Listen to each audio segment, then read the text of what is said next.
Hello Dub Nation, it's always a thrill to connect with you, especially as we're about to reveal the latest news that could shape the fate of our beloved Golden State Warriors. But before we dive into this whirlwind of information, let me make a friendly request. Show us some love by clicking the like button to strengthen our bond, and hey, if you are not subscribed yet, join our channel for a thrilling and emotional journey. Don't forget to turn on notifications to stay ahead of the game. Rewritten text with enhanced persuasion in English. Why the Golden State Warriors still deserve a Christmas Day game in 2024. For the first time in over a decade, the Golden State Warriors' spot in the NBA's Christmas Day lineup might be in jeopardy. The Warriors have played in 11 consecutive Christmas Day games, achieving a 6-5 record, including last year's 120-114 loss to the Denver Nuggets. The popularity of Stephen Curry and the Golden State Warriors means they still deserve to be part of the NBA's Christmas Day schedule. The Christmas Day lineup is arguably the most thrilling part of the NBA regular season, showcasing the league's top teams in marquee matchups. After barely making it to the play-in tournament last season and then being decisively ousted by the Sacramento Kings, can Golden State still be considered one of the league's elite teams? The answer might be no, unless they make a significant offseason trade, like acquiring Lauri Markkanen. However, the decision isn't solely about team performance but also about marketability and fan engagement. This is where the Warriors still excel, largely thanks to their two-time MVP and superstar, Stephen Curry. The 36-year-old led the league in jersey sales for the second consecutive year, topping a list that included LeBron James, Jason Tatum, Victor Wembanyama, and Giannis Antetokounmpo. According to NBA Communications, Curry, James, Wembanyama, Antetokounmpo, and Luka Doncic were the 5 most-watched players last season. Consequently, Golden State was the second most-watched team in the league, trailing only the Los Angeles Lakers. The franchise is far from an afterthought, with winning still a top priority as Curry approaches the twilight of his career. They are likely to be in the play-in mix again at the very least and could even be among the top 4 in the West, according to ESPN's Tim Bontemps. Combine this competitive edge with their immense popularity, and the choice becomes clear. If the NBA wants to maximize attention for this year's Christmas Day games, including Curry and the Warriors in the lineup when the schedule is released next month is an absolute must. Rewritten text with enhanced persuasion in English. Warriors Steve Kerr urged to follow presidential path amidst heavy Olympic criticism. Despite being a 4-time championship-winning coach, Steve Kerr of the Golden State Warriors is no stranger to scrutiny and criticism from fans. Whether it's the small 3-guard lineups, puzzling rotation decisions, the lack of opportunities for Moses Moody, or even his use of Stephen Curry, fans always find something to gripe about in Kerr's coaching choices.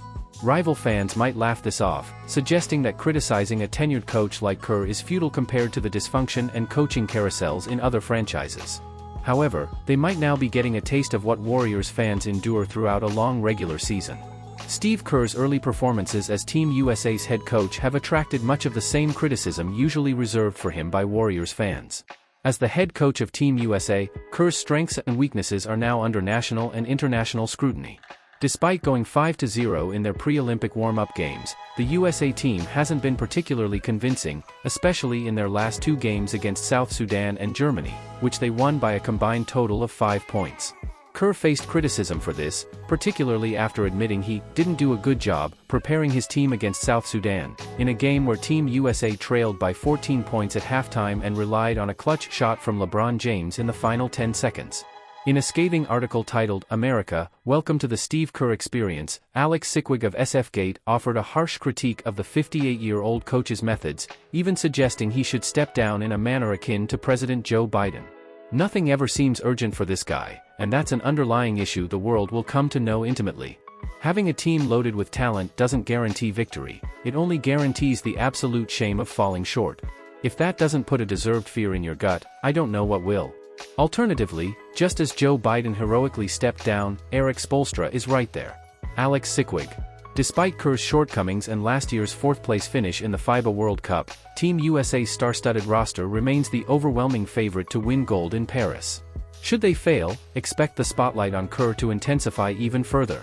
From the Warriors' perspective, Kerr's position was solidified last season when he signed a 2-year, $35 million contract extension, marking the highest annual deal ever awarded to an NBA coach. Rewritten text with enhanced persuasion in English. Golden State Warriors guard surprisingly remains a free agent.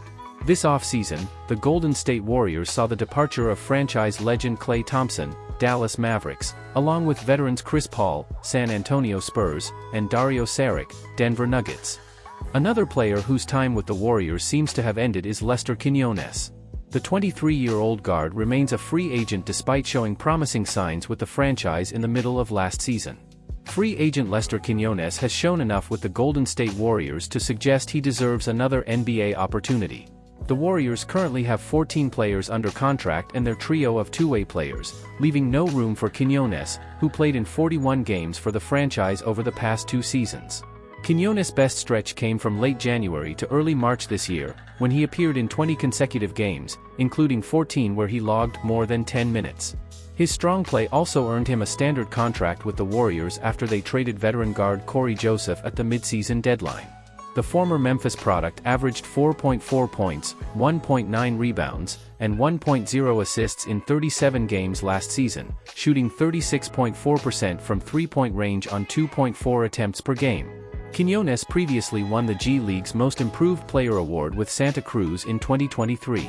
Golden State's decision not to extend a qualifying offer to Quinones before free agency signaled his imminent departure, a likelihood further solidified by the acquisition of guards DeAnthony Melton, Buddy Hield, and Lindy Waters III in recent weeks.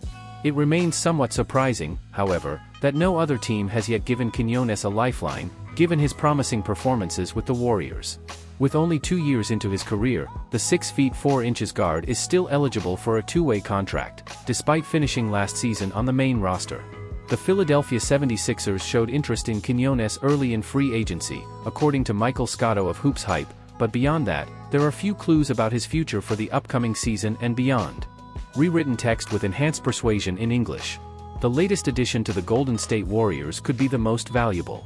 Amid the whirlwind departure of Klay Thompson from the franchise earlier this month, the Golden State Warriors deserve praise for swiftly securing 3 valuable rotation players on team-friendly deals.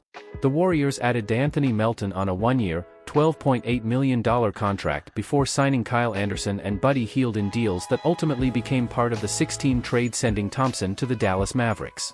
Buddy Hield was the last of the 3 notable Golden State Warriors signings, but the 31-year-old sharpshooter might prove to be the most valuable.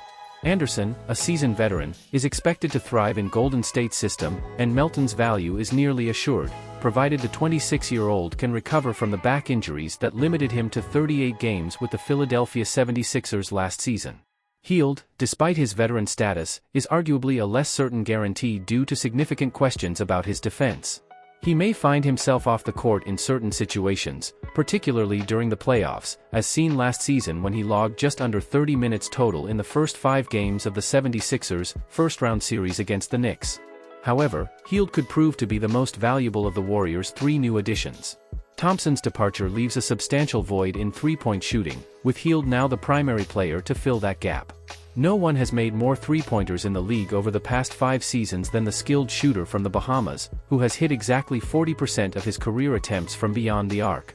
Last season, only Thompson and Stephen Curry averaged more than 1.4 three-pointers per game for Golden State. Hield has averaged at least 3.2 three-pointers in each of the past 5 years. While Hield may currently be more of a bench player than a starter, he can still be impactful. This was evident in Game 6 against the Knicks, the final game of Philadelphia's season, where he scored 20 points on 6 of 9 three-point shooting.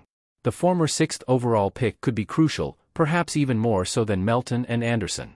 When outlining the Warriors' roster and potential rotation for the upcoming season, Monty Poole of NBC Sports predicts that Hield will play 22 to 28 minutes, Melton 18 to 25, and Anderson 16 to 22. This may vary from game to game based on form and matchups, but this projection underscores Hield's potential value for a team in dire need of additional perimeter shooting beyond Curry.